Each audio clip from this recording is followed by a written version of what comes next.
जय श्री कृष्णा। नमस्कार दोस्तों, स्वागत है आप सभी का हमारे YouTube चैनल पर। प्रिय भक्तजनों, आज हम आपको निर्जला एकादशी की व्रत कथा सुनाएंगे। तो सभी भक्तजन हमारी निर्जला एकादशी की व्रत कथा को बड़े श्रद्धा भाव और प्रसन्न चित्त मन से सुने।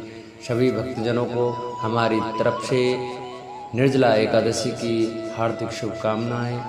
प्रिय भक्तजनों, जिन्होंने अभी तक हमारे चैनल को सब्सक्राइब नहीं किया है वो हमारे चैनल को सब्सक्राइब करें, वीडियो को लाइक करें और कमेंट में ओम नमो भगवते वासुदेवाय राधे राधे अवश्य लिखें। निर्जला एकादशी पर भगवान विष्णु की विधिवत पूजा करने के साथ साथ अंत में यह कथा अवश्य सुननी चाहिए। भीमसेन व्यास जी से कहने लगे, हे पितामह, भ्राता युधिष्ठिर, माता कुंती, द्रौपदी, अर्जुन, नकुल और सहदेव आदि सब एकादशी का व्रत करने को कहते हैं, परंतु महाराज मैं उनसे कहता हूँ कि भाई मैं भगवान की शक्ति पूजा आदि तो कर सकता हूँ, दान भी दे सकता हूँ, परंतु भोजन के बिना नहीं रह सकता। इस पर व्यास जी कहने लगे कि हे भीमसेन, यदि तुम नरक को बुरा और स्वर्ग को अच्छा समझते हो तो प्रतिमास की दोनों एकादशियों को अन्न मत खाया करो। भीमसेन कहने लगे, हे पितामह, मैं तो पहले ही कह चुका हूँ कि मैं भूख सहन नहीं कर सकता। यदि वर्ष भर में कोई एक ही व्रत हो तो वह मैं रख सकता, क्योंकि मेरे पेट में ब्रक नाम वाली अग्नि है, सो मैं भोजन किए बिना नहीं रह सकता। भोजन करने से वह शांत रहती है, इसलिए पूरा उपवास तो क्या एक समय भी बिना भोजन किए रहना कठिन है। अतः आप मुझे कोई ऐसा व्रत बतलाइए जो वर्ष में केवल एक बार ही करना पड़े और मुझे स्वर्ग की प्राप्ति हो जाए। श्री व्यास जी कहने लगे कि हे पुत्र, बड़े बड़े ऋषियों ने बहुत शास्त्र आदि बनाए हैं जिनसे बिना धन के थोड़े परिश्रम से ही स्वर्ग की प्राप्ति हो सकती है। इसी प्रकार शास्त्रों में दोनों पक्षों की एकादशी का व्रत मुक्ति के लिए रखा जाता है। व्यास जी के वचन सुनकर भीमसेन नरक में जाने के नाम से भयभीत हो गए और कांपकर कहने लगे कि अब क्या करूं, मास में 2 व्रत तो मैं कर नहीं सकता, हाँ वर्ष में एक व्रत करने का प्रयत्न अवश्य कर सकता हूँ। अतः वर्ष में एक दिन व्रत करने से यदि मेरी मुक्ति हो जाए तो ऐसा कोई व्रत बताइए। यह सुनकर व्यास जी कहने लगे कि वृषभ और मिथुन की संक्रांति के बीच जेठ मास के शुक्ल पक्ष की जो एकादशी आती है उसका नाम निर्जला है। तुम उस एकादशी का व्रत करो। इस एकादशी के व्रत में स्नान और आचमन के सिवा जल वर्जित है। आचमन में 6 मास से अधिक जल नहीं होना चाहिए। आचमन में 6 मासे से अधिक जल नहीं होना चाहिए, अन्यथा वह मदपान के सदृश हो जाता है। इस दिन भोजन नहीं करना चाहिए, क्योंकि भोजन करने से व्रत नष्ट हो जाता है।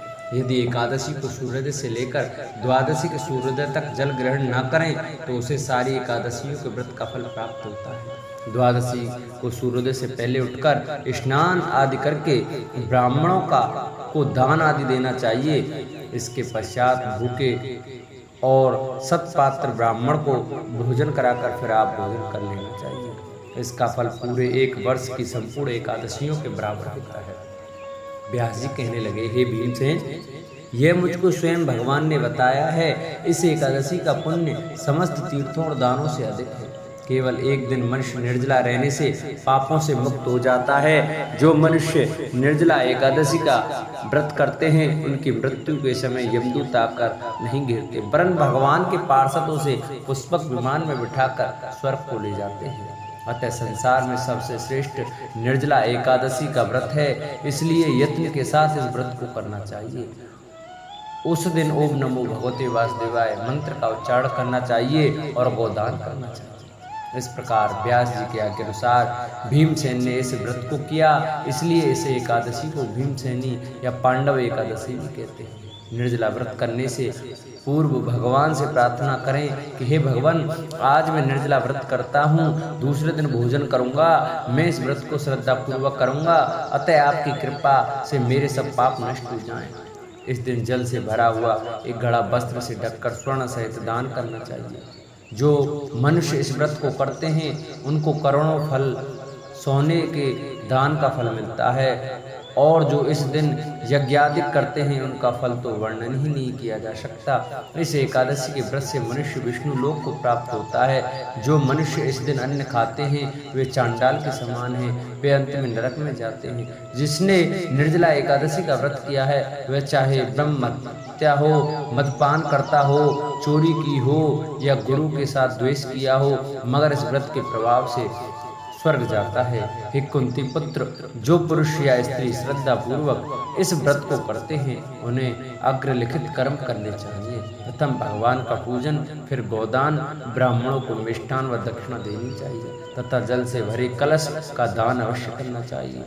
निर्जला के दिन अन्न, वस्त्र, उपाहन, जूती आदि का दान भी करना चाहिए। जो मनुष्य भक्ति पूर्वक इस कथा को श्रवण करते हैं उन्हें निश्चय ही स्वर्ग की प्राप्ति होती है। एक बार एक राज्य में एक राजा रहा करता था। राजा बहुत ही बुद्धिमान और बलशाली था। राजा सदैव अपनी प्रजा का बहुत अच्छे से ध्यान रखता था। प्रजा भी अपने राजा को बहुत पसंद करती थी। राजा की 2 बेटियां थीं। राजा अपनी दोनों बेटियों से बहुत प्रेम करता था। राजा की छोटी बेटी देखने में बहुत सुंदर और सुशील थी, और राजा की बड़ी बेटी छोटी बेटी के मुकाबले थोड़ी कम सुंदर थी। राजा भी अपनी छोटी बेटी को बड़ी बेटी से अधिक प्रेम करता था, जिस कारण राजा की बड़ी बेटी को अपनी छोटी बहन से बहुत नफरत होने लगी। राजा की दोनों बेटियां जब बड़ी हो गईं, तब एक पड़ोस राज्य में रहने वाला राजकुमार राजा की बड़ी बेटी के लिए रिश्ता लेकर आया। लेकिन जैसे ही उस राजकुमार की नज़र राजा की छोटी बेटी पर पड़ी तो वह राजकुमार राजा की छोटी बेटी पर आकर्षण हो गया और उससे पहली नज़र में प्रेम कर बैठा। उस राजकुमार ने राजा की बड़ी बेटी के साथ विवाह करने से मना कर दिया और उसने राजा से कहा कि मैं आपकी छोटी बेटी से विवाह करना चाहता हूँ। जिसके बाद राजा की बड़ी बेटी ये देखकर बहुत दुखी हुई और अपनी छोटी बहन से बहुत क्रोधित हुई, और राजा की बड़ी बेटी ने अपनी छोटी बहन को अपना सबसे बड़ा दुश्मन मान लिया। राजा की बड़ी बेटी ने अपनी छोटी बहन से बदला लेने का निर्णय लिया, जिसके लिए उसने अपनी छोटी बहन को जान के से मारने का प्लान बनाया। राजा की बड़ी बेटी ने अपनी छोटी बहन को मारने के लिए सबसे पहले एक लड्डू में जहर मिलाकर अपनी छोटी बहन को दे दिया और उसको लड्डू खाने के लिए कहा। लेकिन लड्डू खाने के बाद भी छोटी बहन को कुछ नहीं हुआ। बड़ी बहन ये देखकर बहुत आश्चर्यचकित हो गई, लेकिन बड़ी बहन ने हार नहीं मानी और उसने जब रात में छोटी बहन अपने कमरे में सो रही थी तब एक मटके में सांप रखकर उसे कमरे में छोड़ दिया। लेकिन सांप भी छोटी बहन का कुछ नहीं कर पाया। जिसके बाद बड़ी बहन ने अपनी छोटी बहन से कहा कि चलो हम लोग कुएं में से पानी भरकर लाते हैं, जिसके लिए वे अपनी छोटी बहन को पानी भरने के बहाने कुएं पर ले गई और उसने अपनी छोटी बहन को कुएं में धक्का दे दिया। लेकिन छोटी बहन को तब भी कुछ नहीं हुआ, क्योंकि हर बार ग्यारस माता उसकी रक्षा कर रही थी। और उधर बड़ी बहन अपने सारे प्रयासों के बाद अब असफल हो रही थी, जिससे वह बहुत क्रोधित होती जा रही थी। फिर उसने अपनी बेटी छोटी के बहन के पास जाकर उसने खुद ही पूछा कि मेरी छोटी बहन, तुमको पता है भगवान ने सबकी मृत्यु एक निश्चित समय पर लिखी हुई है और कैसे तुम्हारी मृत्यु होगी, क्या यह तुम जानती हो? तब छोटी बहन ने अपनी बड़ी बहन को बताया कि हाँ, मैं तो जानती हूँ मेरी मृत्यु कैसे होगी। छोटी बहन से यह सुनकर बड़ी बहन मन ही मन बहुत प्रसन्न होने लगी और उसने अपनी छोटी बहन से कहा कि तो मुझे अपनी मृत्यु का राज बताओ। छोटी बहन ने अपनी बड़ी बहन से कहा कि मेरी मृत्यु तो एक तोते में है, जो तोते के गले में एक हार है, उससे मेरी मृत्यु होगी।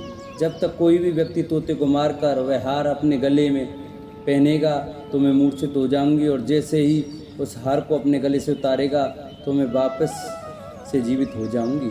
अपनी छोटी बहन की मृत्यु का राज जानकर बड़ी बहन बहुत ही खुश हो गई और उसने अपनी छोटी बहन को मारने के लिए उसके पालतू तोते को ढूंढना शुरू कर दिया। और छोटी बहन को इस बात का आभास हो गया कि कोई उसकी जान लेना चाहता है, जिसके लिए वे अपने पिताजी के पास गई और उसने अपने पिताजी से कहा, पिताजी मेरी मृत्यु के बाद आप मुझे जलाइएगा मत, बल्कि आप मुझे अपनी पुरानी वाली हवेली में एक पलंग में लिटा कर छोड़ दीजिएगा। अपनी छोटी लड़की की यह बात सुनकर राजा बहुत आश्चर्यचकित हो गए। राजा ने अपनी छोटी बेटी से पूछा, बेटी तुम या कह रही हो। तब राजा की छोटी बेटी ने बताया, पिताजी समय किसी के लिए नहीं रुका है, कब क्या हो जाए किसी को कुछ पता नहीं है। और फिर राजा ने अपनी छोटी बेटी से कहा कि तुम ऐसी बातें क्यों कर रही हो, 2-3 दिन में तो तुम्हारा विवाह है। लेकिन छोटी बेटी ने अपने पिताजी को ऐसा करने पर मजबूर कर दिया और उनसे वचन ले लिया।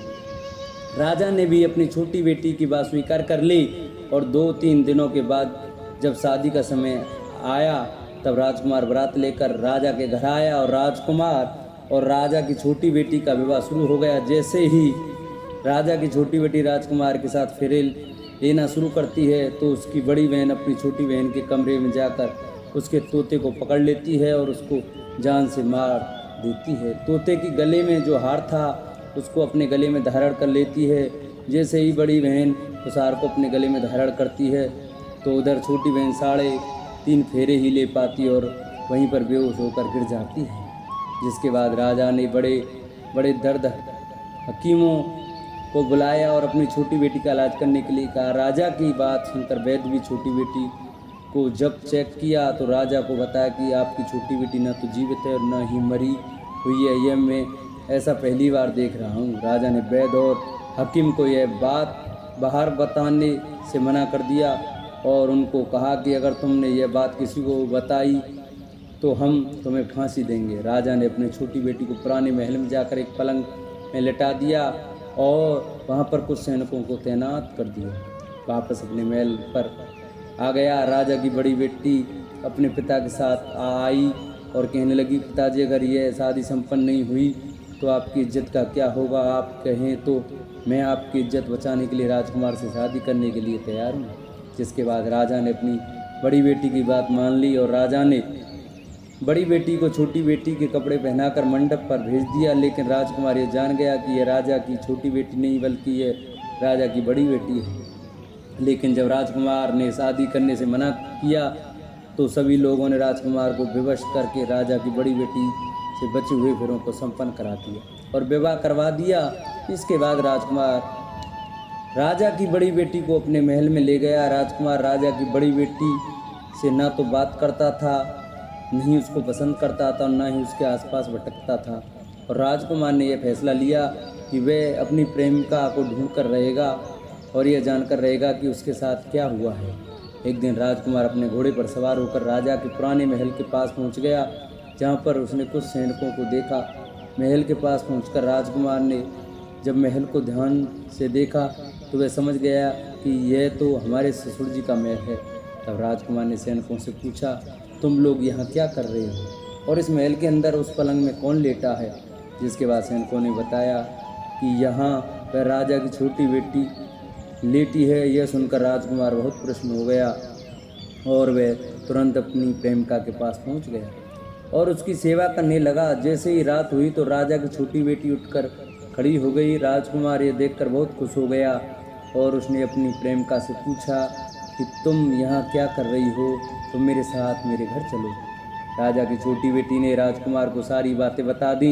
मेरी जान एक तोते में बसी थी और मैंने ये बात सिर्फ अपनी बड़ी बहन को बताया था और मुझे पता है कि उसने ही मुझे मारने का प्रयास किया है।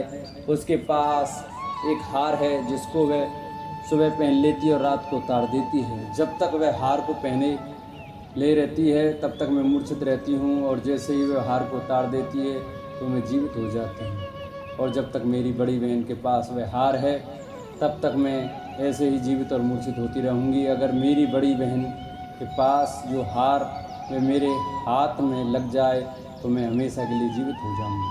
राजकुमार यह बात सुनकर राजा की छोटी बेटी के पास रहने का निर्णय ले लिया और उसने अपने बचे हुए सारे फेरे उस पलंग में लेटी राजकुमारी की छोटी बेटी के साथ लिए और अपना विवाह पूर्ण कर लिया और वहीं पर ही रहने लगा। देखते ही देखते कुछ समय में राजा की छोटी बेटी और राजकुमार की पत्नी पेट से हो गई। एक दिन राजकुमार को किसी काम से बाहर जाना पड़ा, तब छोटी बहन के पेट में बहुत तेज से दर्द होने लगा। जिसके बाद उसने 11 माता का आह्वान किया। जिसके बाद वह 11 माता प्रकट हुई और उन्होंने अपने भक्तों के दर्द को दूर किया और एक पुत्र की प्राप्ति करवाई। और वहीं पर अचानक से राजकुमार भी आ गया।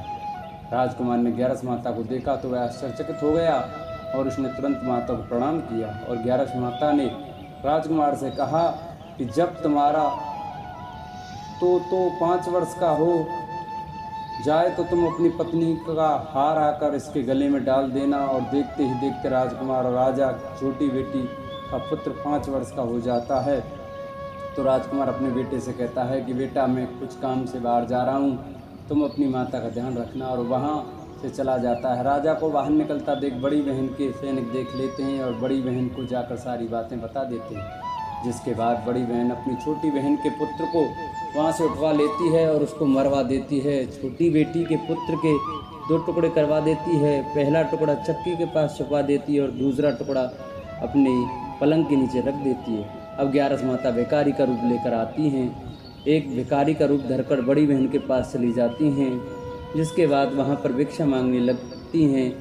बड़ी बहन अपने नौकरों से कहती है जाकर भिक्षा दे दो, लेकिन जैसे ही नौकर 11 माता को भिक्षा लेने के लिए आते हैं तो माता उन्हें मना कर देती है और कहती है कि मैं तुम्हारी महारानी से ही भिक्षा लूँगी।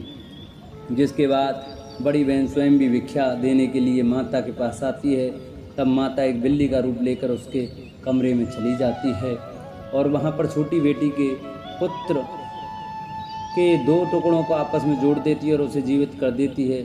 उसे वहाँ से ले जाती है। राजकुमार अपने बेटे को लेकर अपनी पत्नी के पास जाता है और उससे कहता है कि तुम इसका ध्यान रखना, अगर तुम इस बच्चे का अच्छे से ध्यान रखोगी तो मैं तुमसे बात करूँगा। एक दिन राजकुमार अपने बच्चे से कहता है कि तुम मम्मी से उनके गले का हार मांग लो। जिसके बाद राजकुमार का लड़का अपनी मम्मी के पास जाता है और कहता है कि मम्मी मुझे तुम्हारा हार चाहिए जो तुमने गले में पहन रखा है।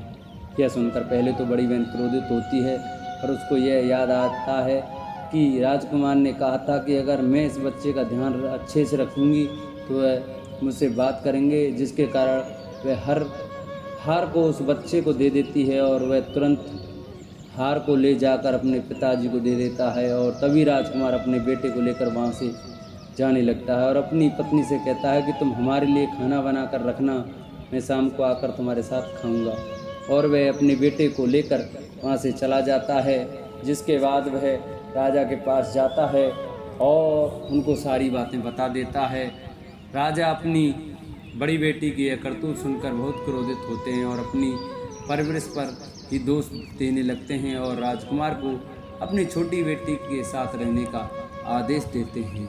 बोलो 11 माता की जय। जिन भक्तों को हमारी वीडियो अच्छी लगी हो वो हमारी वीडियो को ज़्यादा से ज़्यादा शेयर करें, चैनल को सब्सक्राइब करें, वीडियो को लाइक करें और कमेंट में 11 माता की जय लिखना न भूलें। बोलो 11 माता की जय। बोलो विष्णु भगवान की जय।